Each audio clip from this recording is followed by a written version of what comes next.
오늘 우리가 함께 나눌 주제는 세례입니다. 세례란 무엇인가? 우리 마태복음 28장 19절 말씀을 우리 같이 읽어보겠습니다. 그러므로 너희는 가서 모든 민족을 제자로 삼아 아버지와 아들과 성령의 이름으로 세례를 베풀고 아멘. 세례는 우리가 다 이미 받은 것이죠. 또한 이제 받았지만 이제 또한 우리 믿지 않는 사람들, 예수님을 알지 못하는 사람들, 또 그 사람들에게 또 받게끔 해야 될 게 또 세례예요. 우리는 이미 받았어요. 한 번 받으면 더 이상 받지 않아도 돼요. 이 세례는 평생에 한 번 받는 거예요. 여러분 언제 세례를 받으셨어요? 저는 모태신앙으로 태어나긴 했지만 유언 세례를 받지 못했어요. 왜 받지 못했는지는 어머니께 여쭤보니까 그때 당시에 이제 그럴 또 상황이 못 돼가지고 유언세를 받지 못했다고 하시더라고요. 그래서 저는 그냥 일반적으로 나이가 돼서 만 14세가 돼가지고 중학교 때 교회에서 세례를 받았어요. 그때 세례 받았던 기억이 나거든요. 강대산에 올라가가지고 방석에 올라가가지고 무릎 꿇고 있고 목사님이 막 이렇게 물을 다 얹어가지고 머리에다가 성부와 성자와 성령의 이름으로 세례를 주너라 하고 이제 세례를 받았다. 그래서 사진을 딱 찍어가지고 세례 증서까지 받았더니 평생 잊혀지지가 않아요. 그 장면이, 그 기억이 잊혀지지 않더라고요. 그래서 정확하게 몇 년, 몇 월, 며칠에 세례 받았는지는 기억은 안 나요. 근데 세례 받은 건 확실하게 기억나요. 여러분도 다 이제 세례 받으신 기억이 다 나실 거예요. 근데 세례는 평생에 한 번 받는 거예요. 더 이상 받고 싶어도 받을 수 없어요. 한 번 받으면 족한 거예요. 충분한 거예요. 자, 우리의 삶은 뭘까요? 우리는 이미 세례를 받았어요. 이제는 세례 받지 않는, 예수님 믿지 않는 사람들에게 세례를 받을 수 있도록 그들에게 복음을 전하는 곳인 줄 믿습니다. 그래서 그들도 세례 받게끔 세례 받는 그 특별한 은혜와 또 그 특별한 영광을 그들도 체험할 수 있도록 그들을 인도하는 것이 우리가 해야 될 일인 것이죠. 그럼 세례란 뭐냐?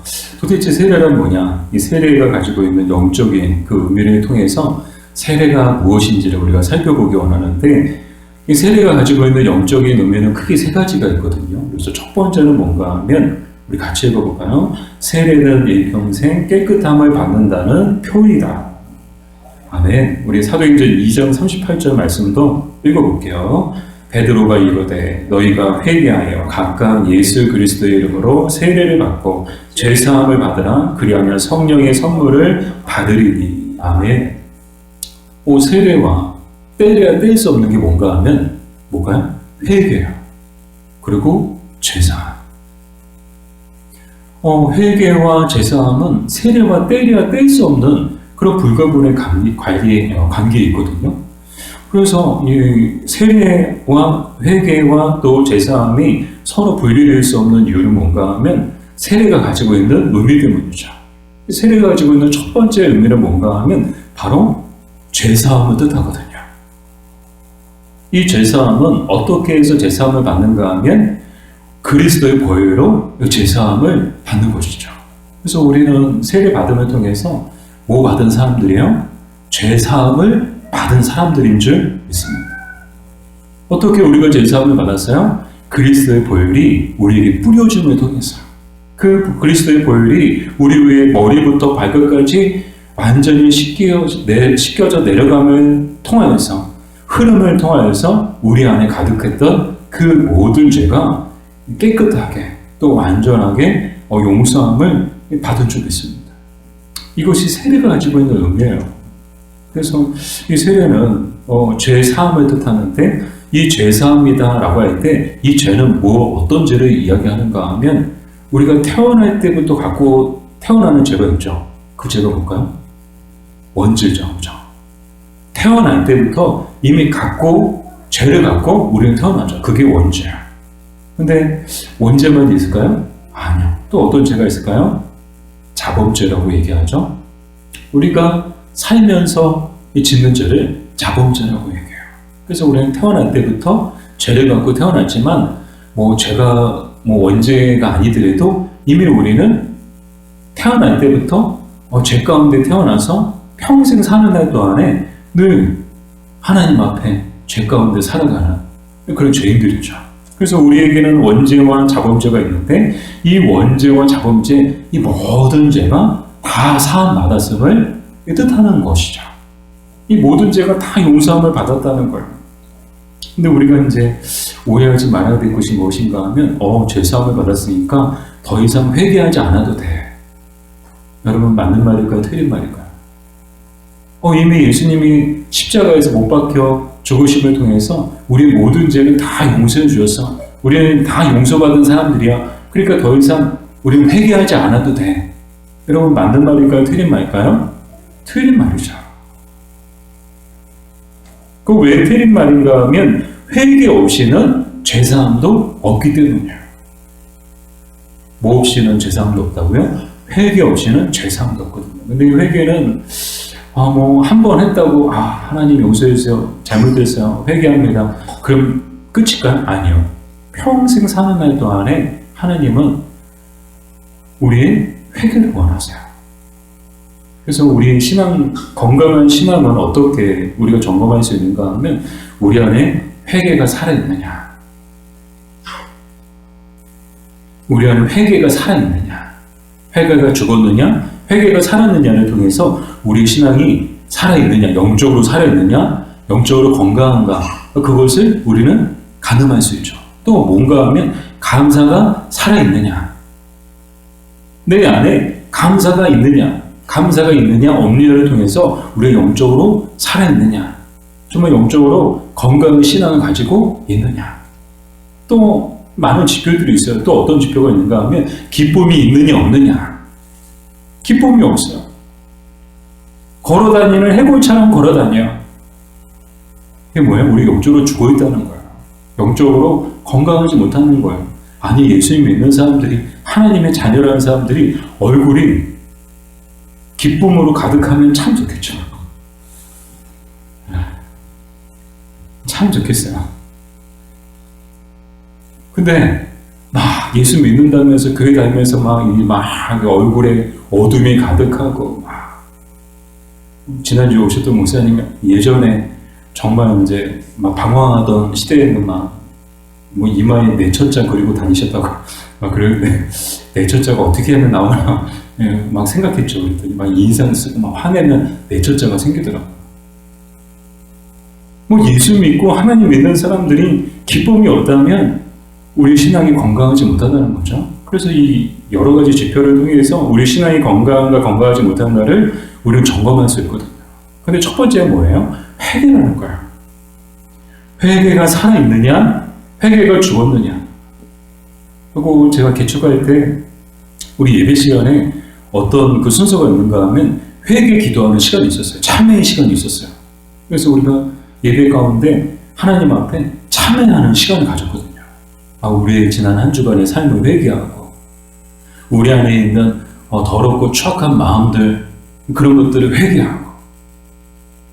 가톨릭 같은 경우는 가톨릭 그 미사 보니까 예전에 이제 천주교 평화방송, 가톨릭 방송으로 보니까 미사를 딱 생중계해 주는데 가톨릭에도 참회 그 시간이 있더라고요.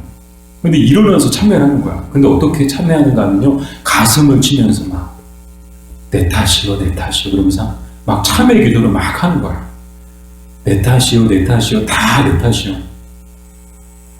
근데 우리는 어때요? 다 내 탓이요, 내 탓이요. 내 탓이 아니고 내 탓이요. 다 남 탓하고. 그래서 정말 하나님 앞에 건강한 신앙, 영적으로 바른 신앙은 어떤 신앙인가 하면 회개가 살아있는 신앙이죠. 그래서 회개가 살아있느냐, 그 살아있느냐를 통해서 우리가 정말 하나님 앞에 우리가 바른 신앙, 건강한 신앙을 가지고 있느냐 아닌가를 우리는 점검할 수 있죠. 그래서 첫 번째 얘기가 뭔가 하면 세례는 일평생 깨끗함을 받는다는 표현이다. 자, 이미 우리는 세례 받음을 통해서 죄 용서함을 받은 사람들이야. 바꿔 말씀을 드리면 깨끗함을 받은 사람들이다라는 거예요. 그럼 우리가 어떻게 살아야 될까요? 이 깨끗함을 유지하며 살아야 하는 줄 믿습니다. 항상 깨끗함을 유지하면서 영적으로 깨끗함을, 영적으로 순결함을, 영적으로 거룩함을 유지하면서 살아야 되는 거예요. 그러기 위해서는 어떻게 될까요? 영적인 싸움을 계속해서 싸워야 되는 거예요. 영적인 전쟁을 계속해서 치러야 되는 거예요. 그게 이제 두 번째 이야기죠. 두 번째, 세례는 그리스도 안에서 죽고 새로워진다는 표이다. 우리 로마서 6장 4절 말씀을 같이 읽어볼게요.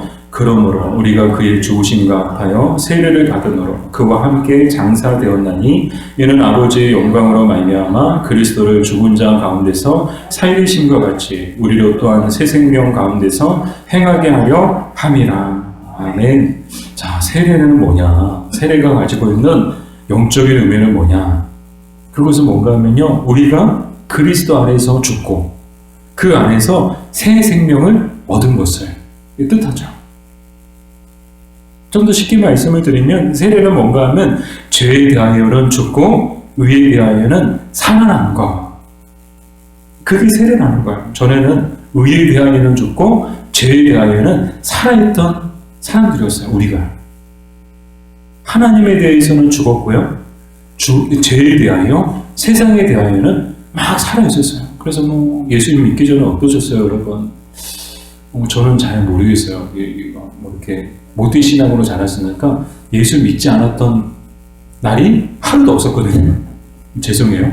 저는 태어날 때부터 예수 믿는 사람으로 태어났기 때문에 중간에 예수님 믿지 않았기 때문에 예수 믿지 않았던 삶의 모습이 어땠는지 저는 사실 잘 몰라요. 경험해보지 못해서 잘 몰라요. 그래 대신에 이제 중간에 저도 좀 방황을 좀 하기는 했거든요.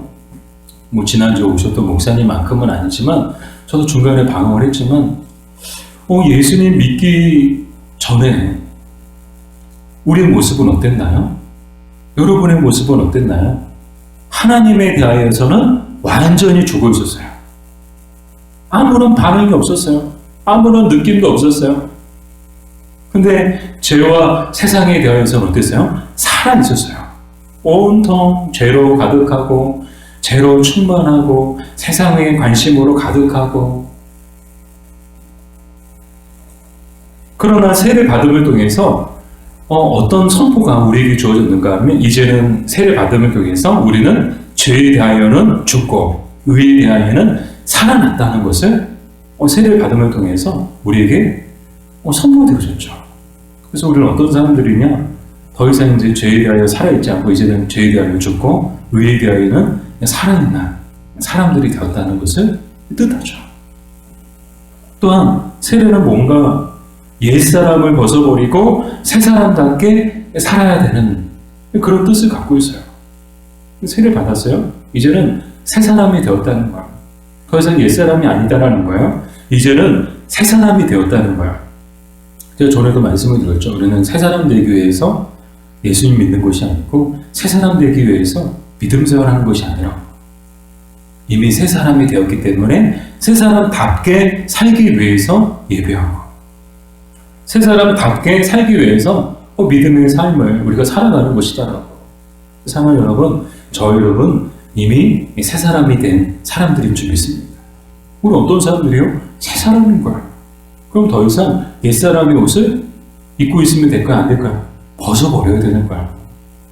옛사람의 옷을 계속 입고 있으면 안 되는 거예요. 성경에 말씀하시잖아요. 옛사람이 갖고 있고 거기다 또 새 옷도 입어라. 아니요. 옛사람의 옷을 벗어버리고, 벗어 놓고가 아니고요, 벗어 버리고, 버리라는 거예요. 버려야 된다는 거예요. 근데 우리는 어때요? 여전히 옛사람의 옷을 입고 사는 것 같아요. 새사람 되었는데 여전히 옛사람의 옷을 입고 사는 것 같아요. 바라기는 신앙생활은 어떤 삶인가 하면 계속해서 옷을 버리는 거예요.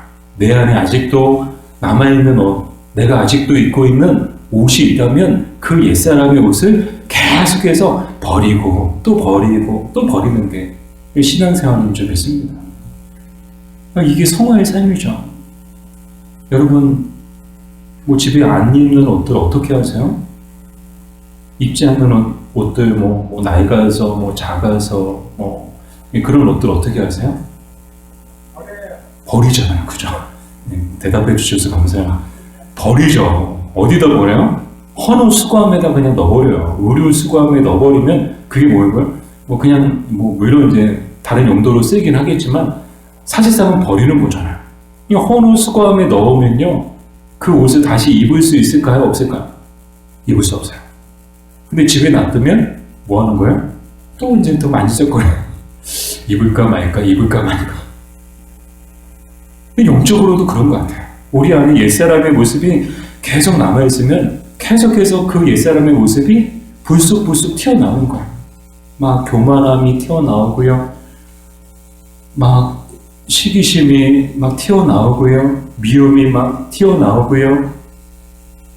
그런 영적으로 옛사람의 그 나쁜 그 습성들이, 그 옛사람의 그 나쁜 그 모습들이 계속해서 불쑥불쑥해서 우리의 삶 속에, 우리의 모습 속에 나오는 거예요. 그래서 신앙생활은 뭐냐? 이 옛사람의 옷을 계속해서 갖다 버리는 거. 그게 신앙생활이다. 우리가 해야 될 일이라는 거예요. 여러분, 바라기는 여러분 집에 있는 옷 갖다가 다 버리려는 말씀 아니에요. 여러분, 오해하지 마세요.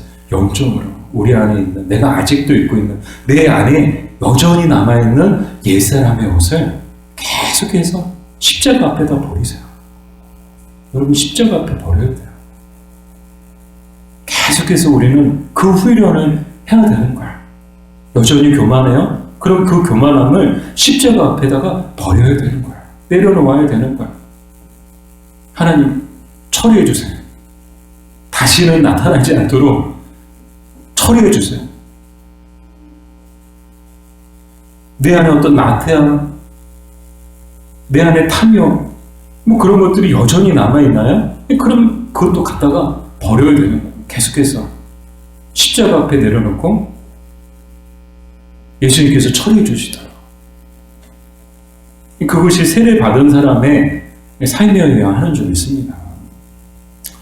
마지막으로 세 번째, 세례는 어떤 영적 의미를 갖고 있는가 하면, 세례는 우리가 그리스도와 연합되었다는 표입니다. 우리 갈라디아서 3장 26절 27절 말씀을 같이 읽겠습니다. 너희가 다 믿음으로 말미암아 그리스도 예수 안에서 하나님의 아들이 되었으니 누구든지 그리스도와 합하기 위하여 세례를 받은 자는 그리스도로 옷 입었느니라. 아멘. 자, 이 세례는 뭘 뜻하느냐? 그리스도와 우리가 하나가 되었다는 것을 뜻하는 표라는 거예요. 세례 받음을 통해서 하나님 앞에서 또 사람들 앞에서 그리스도와 우리가 하나가 되었음을 선포하는 거죠. 마치 이 모습은 결혼식과도 같아요. 사람들이 결혼할 때 어디서 해요? 예식장에서요. 숨어서요? 아니요. 모든 사람들 앞에서 결혼식을 해요. 그 사람들이 다 증인인 거예요. 하객이기도 하지만 또 뭐예요? 증인이기도 한 거예요. 많은 사람들 앞에서 이 한 남자와 한 여자가 만나서 부부가 되었음을 많은 사람들 앞에 선포하는 거죠. 세례가 뭐예요? 그리스도와 내가 하나가 되었음을, 한 몸이 되었음을 하나님 앞과 사람들 앞에서 선포하는 거예요. 그래서 세례를 어떻게 해요? 목욕실에 숨어서 따로 받아요? 아니요. 대예배 시간에 모두가 다 지켜보는 가운데 많은 사람들 앞에서 세례를 받잖아요. 왜요?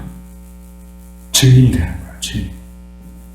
그래서 이제 이 세례는 그리스도와 우리가 하나가 되어서 연합되어져서 이제 또 뭘 말하는가 하면 우리도 동등한 하나님의 자녀가 되었음을, 만왕의 왕이신 하나님의 자녀가 되었음을, 우리도 왕의 자녀가 되었고 이제는 왕의 그 궁전에 거하면서 왕의 식탁에서 하나님과 더불어 함께 잔치에 참여할 수 있는 그런 자격을 얻게 되었다는 것을 뜻하죠. 우리 사무엘하 9장에 보니까 다윗이 온 이스라엘의 왕이 되었어요. 온 이스라엘의 왕이 되어서 이제 한 일이 뭔가 하면 이 사울의 집에 남아있는 사람이 있는지 알아보도록 시켜요. 사울 집안이 어떤 집안이에요? 다윗 집안하고 사울 집안이 어떤 집안이요? 원수 집안이에요. 잘 아시잖아요.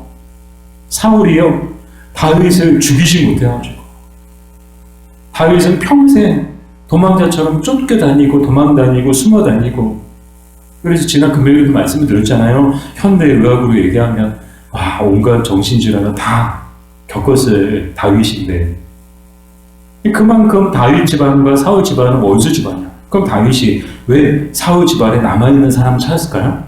숙적을 제거하기 위해서? 혹시라도 남아있는 사람이 있으면 씨를 말려버리기 위해서 막 알아보도록 시켰을까요? 아니요.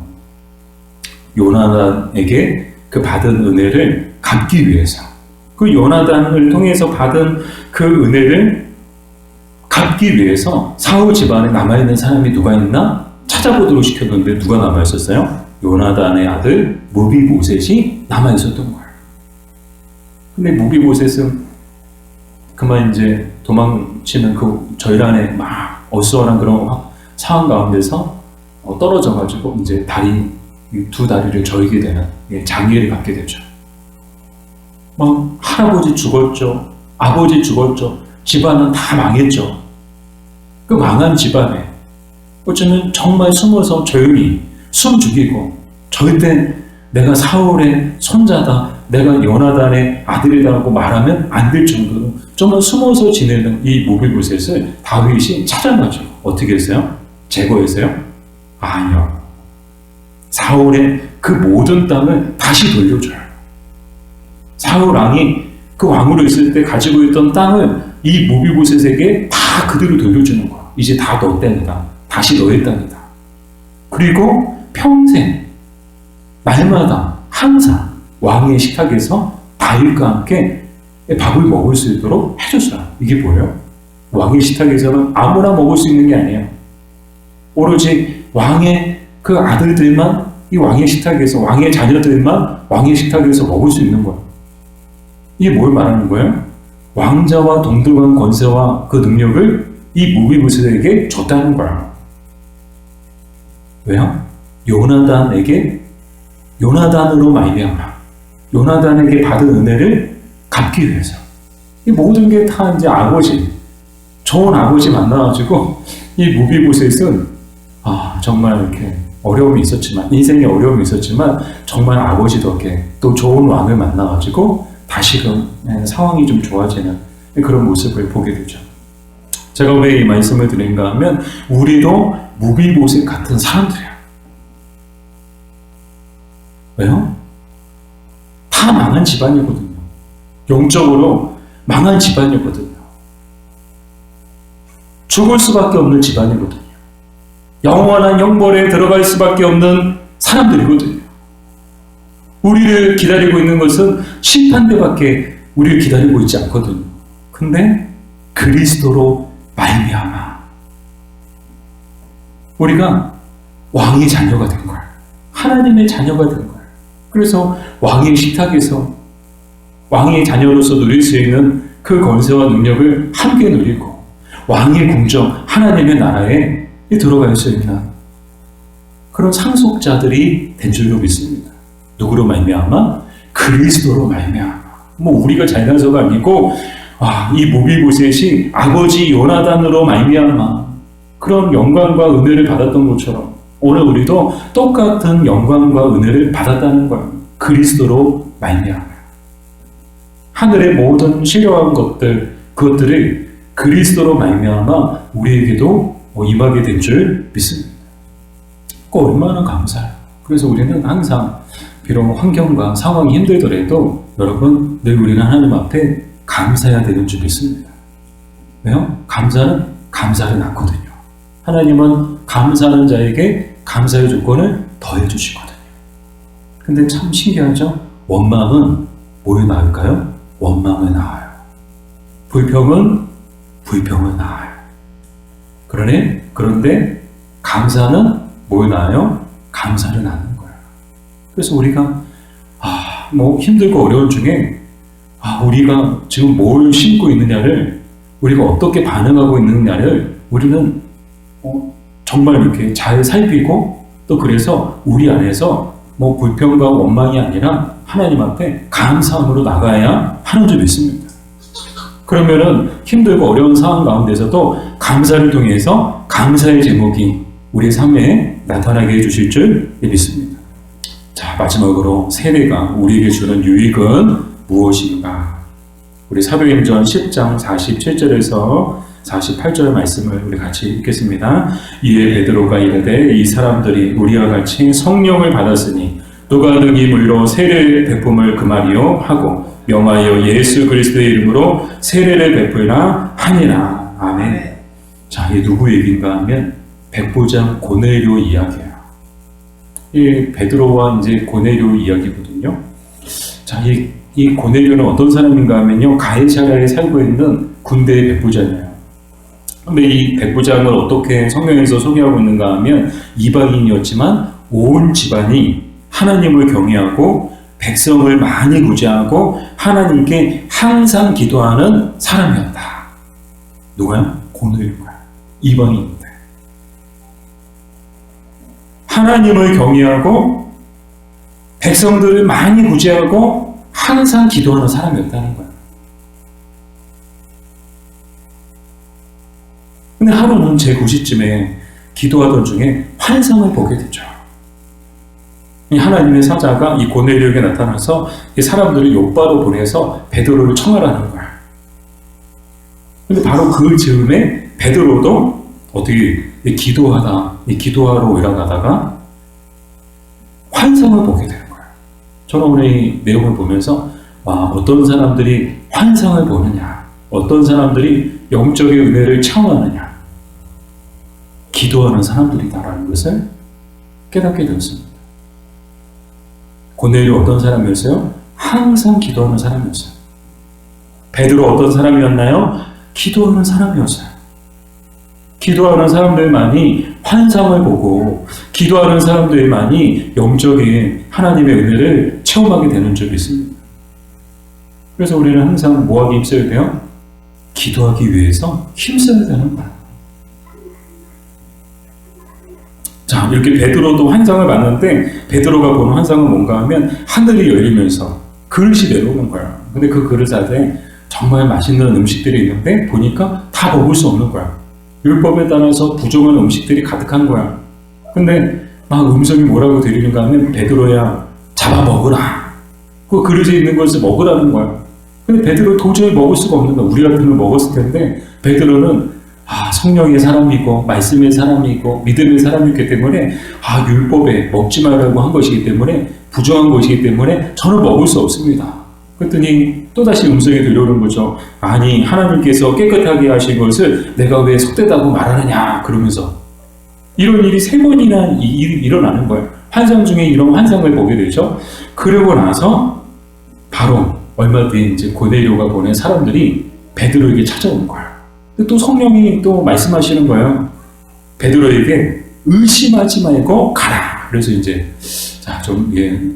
배경 설명이 좀 길었지만 하여튼 베드로가 고넬료 집에 갔어요. 그래서 고넬료 집에 가서 뭐 했을까요? 복음을 전한 거야. 그랬더니 죄사함을 받고요. 그랬더니 성령이 임한 거야. 고넬료 집안에 성령이 임한 거야. 사랑하는 여러분, 가정에 성령이 임하시면 게임은 끝난 거야. 아무리 힘들고 소망 없는 가정에도 성령님이 임하시면, 복음이 선포되고 성령님이 임하시면 역전되는 은혜가 가정에 일어날 줄 믿습니다. 아무리 가정에 힘들고 어려운 일이 있다 할지라도 복음이 선포되고 그 가정에 복음이 선포되고 성령이 임하시면 게임 끝난 거야. 역전되는 거야. 하나님이 일하실 거야. 그때부터는 하나님의 시간인 줄 믿습니다. 하나님이 일하시는 거야. 고넬료 집에는 하나님의 성령이 임하신 제사를 받았죠. 근데 오늘 본문이 뭐예요? 세례를 베풀라는 거야. 자, 이 세례를 또 받아야 될 필요가 있을까요? 이 기독교 강요 보니까 이미 제사는 받았어요. 또 성령이 임했어요. 근데 세례도 받아야 될까요? 아니 이미 제사는 받았고 이 성령이 임했는데 굳이 세례를 받아야 되느냐? 그럼 세례를 왜 받으라고 했을까? 더 많은 죄사함을 받기 위해서 세례를 받으라고 했을까? 아니요. 이 세례를 받으라고 했던 이유는요, 이 고넬료의 믿음을 더욱더 확신 갖게 하기 위해서, 더 그 믿음의 그 역량을 강화시키기 위해서, 그가 가지고 있는 믿음을 더욱더 강화시키기 위해서 세례를 받으라고 했던 거야. 자, 여기서 우리가 알 수 있는 게 뭔가, 세례가 우리에게 주는 유익이 뭔가 하면요, 바로 우리의 믿음을 더욱더 강화시켜주는 그런 유익이 있다는 거야. 우리에게 믿음의 확신을 주는 유익이 있다는 거야. 여러분 다들 기억하실 거예요. 저도 그렇거든요. 저도 그 기억이, 중학교 때 세례 받았던 그 기억이 있거든요. 마음가짐이 달라요. 이렇게 세례 받기 위해서는 먼저 학습을 받아야 되잖아요. 학습 교육 받고 6개월 뒤에 세례를 받잖아요. 그 기간 동안에 막 교육하고요, 문답하고요. 저는 문답도 장로님들이 막 여러 분, 한 8분 앉아 계시고, 목사님 가운데 앉아 계시고, 저 혼자 들어가서 문답, 한 명씩 문답했거든요. 얼마나 두렵고 떨리는지, 막 그 예제 있잖아요. 문제집 가지고 얼마나 막 공부하고, 열심히 공부하고, 막 암기하고, 막 물어보시면 대답을 해야 되니까. 그렇게 해서 문답을 했었거든요. 그 과정들, 또 많은 사람들 앞에서 세례 받음을 통해서 이 마음가짐이 이전과는 달라지더라고요. 세례가 우리에게 주는 유익이 뭐예요? 우리의 믿음을 정말 더욱더 성숙한 믿음으로 끌어올리고, 그리고 더 나아가 더 견고한 믿음으로 우리를 이끌어가는 역할을 한다는 거예요. 이것이 세례가 우리에게 주는 이 유익인데요. 이 바라기는 우리는 이미 세례를 받은 사람들이에요. 그러면 오늘 말씀을 통해서 우리에게 주시는 하나님의 말씀을 볼까요? 세례 받은 사람들답게, 정말 세례 교인답게 믿음의 확신을 가지고 살아야 하는 줄 믿습니다. 우리는 믿음의 확신을 가져야 되는 거예요. 이미 세례 받은 사람들이요, 죄 용서함을 받은 사람들이요, 우리의 구원의 확신이 죄로 인해서 흔들리면 안 되는 거예요. 죄는 우리의 구원을 빼앗아가지 못해요. 다만 우리에게 두려움을 가져다 주죠. 어떤 두려움은? 구원에 대한 두려움을 가져다 줘요. 그래서 당신 지금 죽어도 천국 갈 수 있습니까? 물어보면 3분의 1은 비록 죄인이지만 그럼에도 천국 갑니다, 확신 가지고 얘기하고, 3분의 1은 잘 모르겠다고 대답하고, 3분의 1은 못 갈 것 같다고 대답해요. 믿는 분들 대상으로 물어봤을 때요, 거의 평균적으로 3분의 1씩 확신, 모르겠다? 부정, 못 갈 것 같다. 근데 다 세례 받은 분들이에요. 왜 그럴까요? 확신이 없어서 그런 거야. 구원에 대한 확신이 없어서. 이미 죄 용서함을 받았는데 그럼에도 불구하고 그 죄 가운데 살아가는 우리의 모습을 통해서 나 같은 사람이 구원 받을 수 있을까? 그런 것들이 우리의 구원의 확신을 흔들어 놓고요, 그리고 천국에 대한, 또 하나님 심판에 대한 두려움을 막 불러일으키는 거죠. 그러나 오늘 우리가 살펴본 것처럼 세례는 뭘 의미하느냐? 일평생 깨끗함을 받았다는 것을 뜻한다는 거야. 우리는 일평생 죄 용서함을 받은 사람들인 거야. 그 죄가 우리의 구원을 흔들어 놓지는 못해요.